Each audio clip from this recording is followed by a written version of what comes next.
What's up, guys? Tyler here with Secure Team. Today's a very rough day for me, and some of you may have known about this if you follow me on Facebook and Twitter, but we had a member, well, I called him a member of Secure Team, pass away today. This is Glenn that you're seeing here. He was my buddy, he was my kitty, and he suddenly passed away this morning. Now, for those of you who have followed my channel for a while, if you'll remember, Glenn, who is also known as the Alien Kitty, was featured in my very first face reveal video that I put up some time back. If you saw that video, you'll notice at one point this little gray kitty walks into the frame while I'm trying to record. And that's him. That's Glenn. He was only 1 year old as of today, and this morning we woke up to find him barely breathing, pretty much catatonic. Rushed him to the ER at the veterinary clinic, and he passed away shortly afterwards. Glenn was very special to me, and if you have pets, you'll understand why. And I call him a member of Secure Team because not only was he a part of the channel after we featured that video and got an amazing outpouring of people who deemed him the Alien Kitty, specifically because he just had this crazy face and shape to his head and eyes that made him look like a little alien gray kitty. And there wasn't a day that went by that he was not sitting here on my lap while I recorded and worked on videos. So he very much was a part of this team and of this channel, and he was my buddy. And so, as you can imagine, it's been a very tough day, been a very tearful day. And again, I just want to say thank you to all of you who on Twitter and Facebook sent your condolences, and it really has helped because pets are members of the family, and when they're taken from you so suddenly, it just leaves you in a state of shock. But this is the little alien kitty. Our little alien gray, part of Secure Team, was with me every time I recorded a video, and he will be missed. So while I'm working through this today, I wanted to feature for you guys one of our very first Secure Team videos. It was a video way before I even started recording myself, back when I used to use text.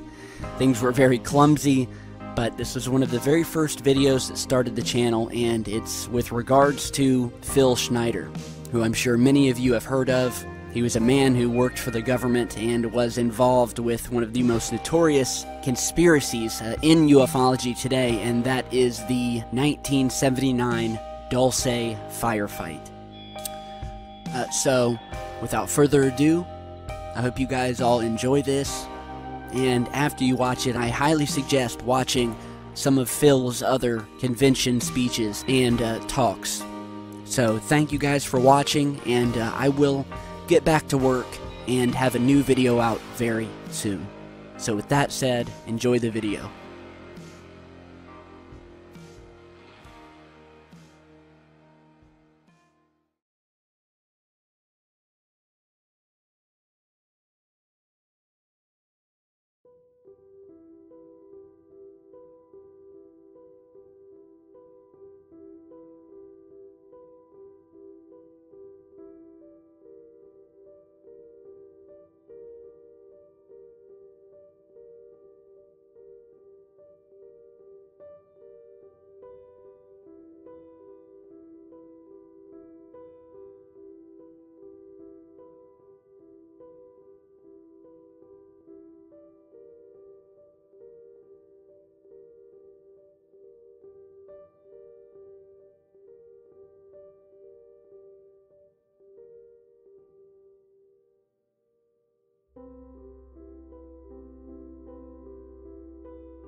Now, another thing I want to reach to you is that during the unbelievable part, I was involved in building another base inside of Dulce, New Mexico, which is Los Alamos laboratory. It's a biological laboratory. On the southwest part of the Archuleta Mesa, we built an underground facility, a better part of 3 cubic miles hollowed out underground. Then to the southwest of that, we were in the process of the early stages of building. We drilled 4 large tunnel-like holes. Some of them ran 2.5 miles under the surface. Number of the original wells or drilling machines that were used were at the rate of 2 miles a day. It was fairly rapid. The equipment kept coming up broken. So we wanted to go down and we wanted to send somebody down there, a human observer, or human observers in this case, to find out what was going on. Well, to our total surprise, first of all, the government knew all about it. They didn't tell anybody. When I saw Green Beret and Black Beret people encamped inside of our geologist camp, I knew something was up, the gig was up. First of all, I knew all about the alien agenda. I'll explain that in a few minutes. The large alien grays had been encamped there for as best as believed possible about 400 or 500 years.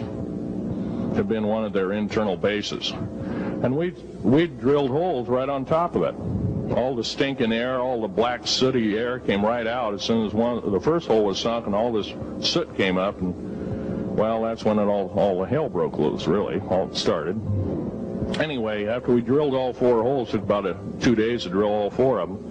And when you build an underground base, you drill 4 basic holes, and then you build called stopes or cross-member holes across, and then you use blasting equipment, special blasting equipment by the analyzation of the rock formation, and you literally blast out or tunnel out or deflagrate or melt rock out to build the large rooms that are required for this underground base. Well, in this process, I was lowered down the basket of one of these holes, and about from me to this elderly woman here in the front was sitting a 7-foot-tall alien gray. The stench was worse than the worst garbage can you can imagine. The person the entity was absolutely horrible. I didn't waste any time. I reached for my pistol. At that time, as an engineer, I didn't have time to carry all the folderol of one of these big submachine guns that all the sea spray and the yellow fruit and all the outer perimeter and inner perimeter security people carried. I carried a little Walther PPK pistol with a 9-shot clip. This was in late August of 1979. Now, you got a regular suit of clothes, you got a regular clothes on, plus you're in almost like a spacesuit environment, and you're reaching for a gun. It's not the easiest thing to do, and then to pop a clip in it and start shooting. And I killed 2 of them. Yes, they're mortal, and they do die. However, in the process, one of them did this. All I remember is that he just kind of waved his hand in front of his chest, and the next thing I know, this blue beam hit me and just literally opened me up like a fish, and burnt my fingers right off of me. And it was some form of electrical force, because the kind of like being hit by a lightning bolt burned all my toenails off of me. Completely crispy crittered my left foot, burnt the shoe right off of me. All I remember is the smoking remains, and I'm still conscious, but in and out of, I didn't remember much. And there was a Green Beret that was right behind me that risked his life. In fact, he died. But he risked his life. He shoved me back in the basket and hit the button and took me up. And I wouldn't be alive talking to you today if it wasn't for him. I'm forever indebted. He lost his life. 66 Secret Service agents, Green Berets, Black Berets, crack troops lost their lives because the government, our United States government, lied, did not tell us anything about the alien threat. There's a war underneath there, and I'm talking dead serious. It's been going on since that time. Since late August of 1979, our military, the Russian military, basically the militaries of the world, have been in constant conflict with the outer space alien. The small gray, the large gray, the reptilians, the whole thing. There are 11 distinct races of aliens. 2 are benevolent. 1 had to leave here in a hurry because their world is under attack, both on the surface as well as underground. There, the Pleiadians. They're familiar. Maybe some of you are familiar with that. Would some of you raise your hands who've heard of Billy Meyer and some of the, very good, about half the group. Well, Billy Meyer is one of these lucky people that they figured, well, he's kind of a simple type, we'll show him everything. Well, these are the benevolent aliens, and they've been here helping us. In fact, I have a picture, let me reach for it here.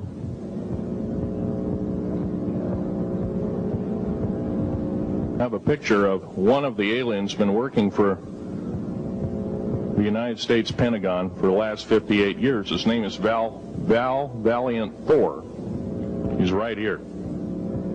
There's my father in the background. This whole place, the ready room of the USS Eldridge, Al Bielek has probably explained, or maybe even shown you this picture. There's a list of some of the notable people in it. They're all the atomic bomb scientists of the day, all the time variant experimentalists of the day, all the top physicists of that particular day. This was in August of 1943. Now this guy has not changed one iota in 58 years. Started work, he came here, crashed here or whatever, whether he's under duress or not. He started work for our U.S. Navy and military operations in 1937, either 37 or 38 is what I've been told. So it's for 58 years, this man's been employed, probably under duress. If you don't do as we say, we're just going to use you for alien bait or something, I don't know. But anyway, he basically hasn't changed. He lives for 490 years, is what he says his lifespan is. Now, he's supposedly a semi-benevolent, he's a human-looking type person. He has 6 fingers and 6 toes, and he's got one oversized heart, 1 lung, giant lung. His blood vessels are bigger. He's got copper oxide for blood, similar to an octopus. His brain capacity, 300 centimeters greater than ours. He has a thinking capacity, IQ, if you were to measure it, be totally off the scale, it'd be about a 1200 IQ. He speaks 100 languages fluently, alien as well as others. He's a remarkable person. I had a chance to meet him one time.